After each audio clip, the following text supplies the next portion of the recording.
Então, gente, vamos começar aqui, tudo bom? Começar a falar agora sobre a Revolução Russa, tá? Vamos para a primeira parte da Revolução Russa, que conta aí o iniciozinho, os antecedentes e um grande ensaio de revolução ali em decorrência da guerra contra o Japão, tá? Eu vou sair daqui um pouquinho para vocês terem a tela toda para vocês, tá? Para a gente acompanhar a aula. Então, vamos junto.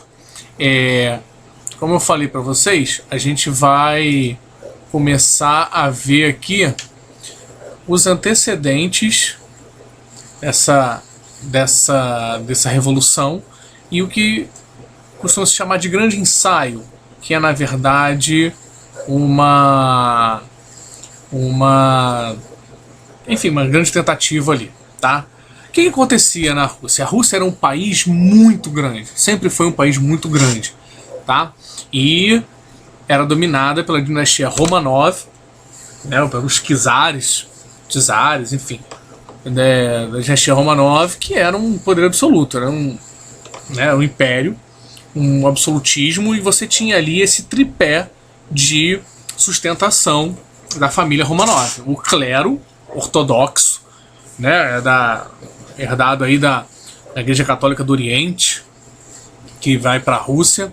A nobreza, que é extremamente proprietária de terras, e os militares. Esses três grupos davam o apoio que os Romanov precisavam para governar aí um país tão grande, tão vasto, né, com uma grande população também, e de difícil governo, justamente pelo seu tamanho e tudo mais, né? Então a população vivia aí numa situação de pobreza, de miséria, né? Até que os efeitos da Revolução Industrial acabaram chegando também na Rússia. E, né, a Segunda Revolução Industrial começa em 1850, a gente já está falando aqui de um finalzinho do século XIX, início do XX, em que você começa a ter aí o czar, então, flertando com o desenvolvimento industrial e comercial, digamos assim, né? Iniciando um desenvolvimento industrial e comercial, né, para tentar desenvolver a Rússia, que era um país considerado atrasado, muito agrário ainda, né, a população muito espalhada pelo campo.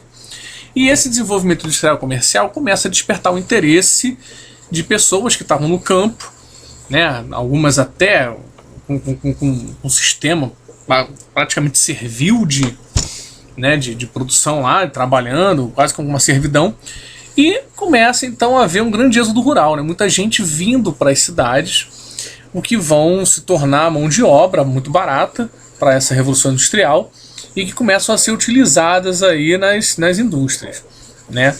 Por outro lado, quando essa indústria chega na Rússia, ela chega também com alguns trabalhadores europeus que já entraram em contato com algumas ideias políticas importantes, o que vai gerar uma efervescência política. Lembrando que o Manifesto Comunista é publicado em 1880, sendo 1870, tá? Então, essas ideias do marxismo já estão rolando na Europa e chegam aqui também junto com trabalhadores que vêm com uma mão de obra especializada para introduzir essa industrialização na Rússia.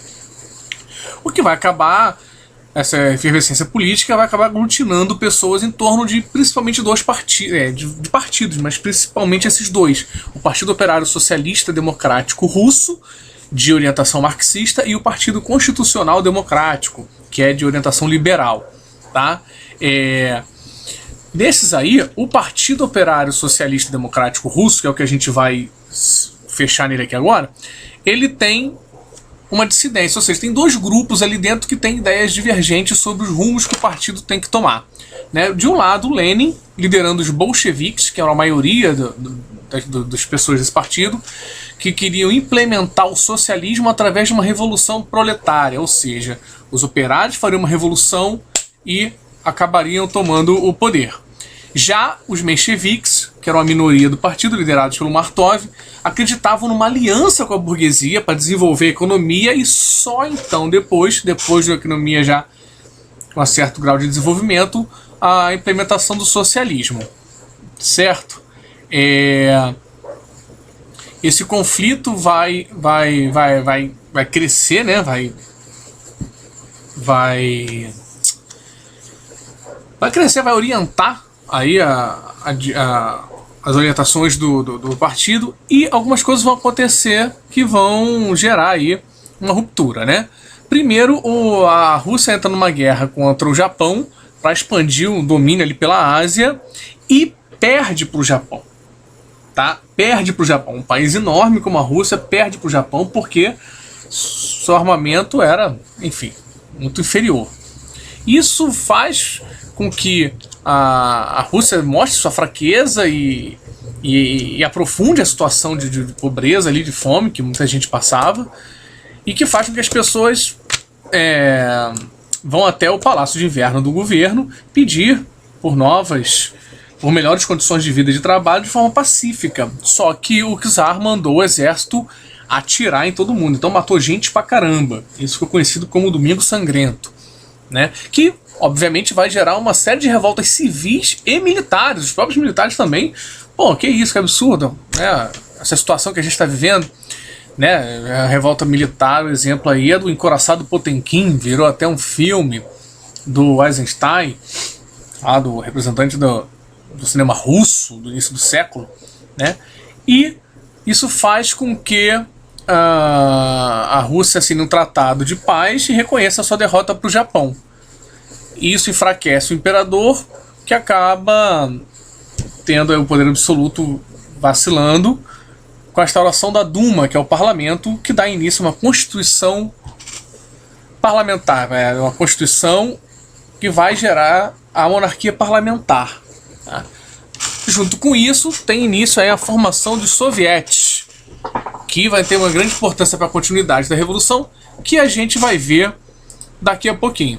Tá? Então a gente vai para a segunda parte do vídeo, para não ficar longo. Esse aqui já está com 7 minutos, mas o assunto é muito longo, então são 3 vídeos de 5 a 7 minutinhos, a gente vai ver rapidinho. Então na parte 2 a gente continua aí dos sovietes em direção às revoluções de 1917, tanto a menchevique quanto a bolchevique. Tá ok? Então